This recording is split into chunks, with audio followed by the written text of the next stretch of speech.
Welcome to Bradley J. Travel. Today we're in Rome, focusing on the Pantheon and the area around the Pantheon.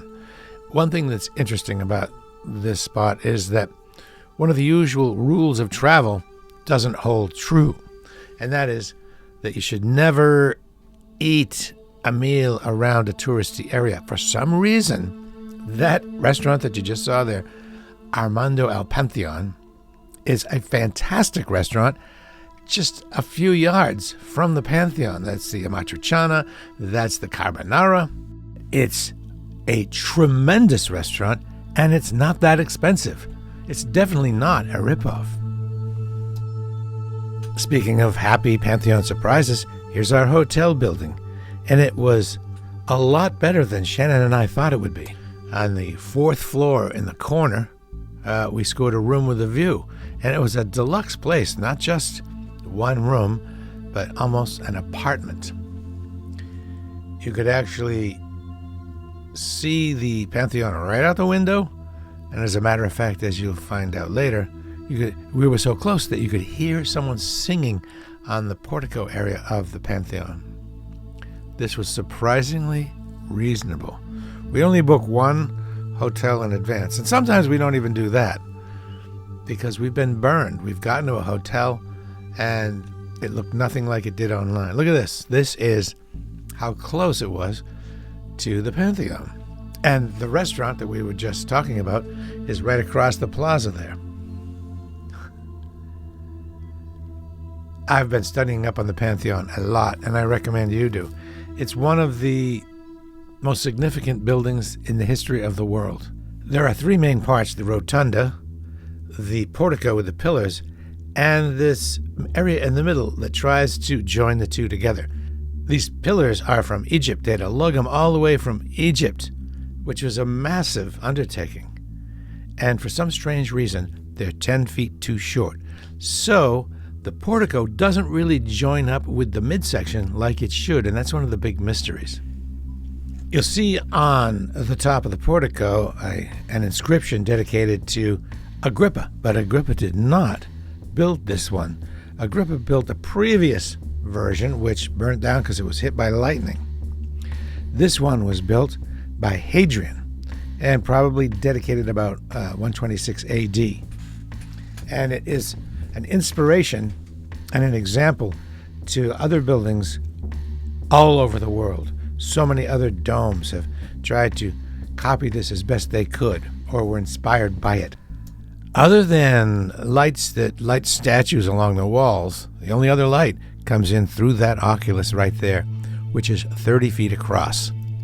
This irresistible joint is called Antica Salumeria, and it features meat and cheese. There are only 2 or 3 tables in here, in the main part, and you can get sandwiches made and sit at the tables or take them away. And in the back is a charcuterie room with 2, maybe 3 tables.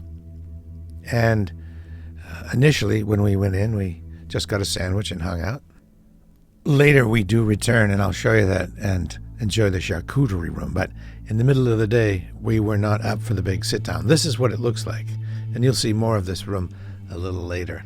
I made a mistake in here, and it's the same mistake I made in Venice, and I want to alert you to the thing that I did so you don't do it. Whenever you approach somebody to ask them something, like, can I get a sandwich, or can you give me directions, always say, good day, or use some sort of greeting before launching into your question. In Venice, I asked directions without saying good day or good evening first, and the person really let me know that that was not cool. And in this Salumeria, I accidentally did the same thing. I asked a question about a sandwich without saying good day first, and the man behind the counter really let me know that it was not cool. And throughout the rest of my visit, I tried to make up for it. That's the guy right there. Great guy. Now here's another example of how you'd expect everything around this square or piazza. This is actually Piazza della Rotonda. You'd think that a spritz or a cocktail would be expensive and watered down and not that great. So not true.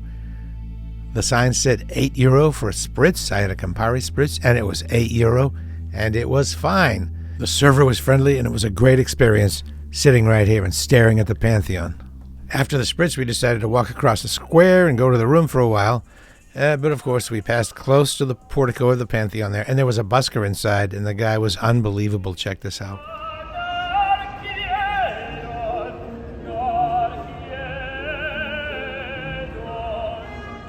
One thing that was really nice is the hotel room was so close to the Pantheon that we could continue to enjoy this man singing even inside the hotel room. This is looking and listening out the hotel room window. So this is also out the hotel room window, and this is the same Antica Salumeria that we'd been in before. And, you know, we had to decide, are we going to go in that charcuterie room or not and hang out and try this? I'm trying to stay away from meat, but when in Rome, you know. So we did get it. Wait till you see it. Again, another surprise for an area like this, a touristy area. Super friendly. Everybody seemed to know each other in there, and they made us feel like family. And they hooked us up with this awesome truffle cheese. Unbelievable. Well, good night from the Pantheon. If you liked the video, why don't you subscribe, click on the bell to get notified of future posts, share these, and rate them too.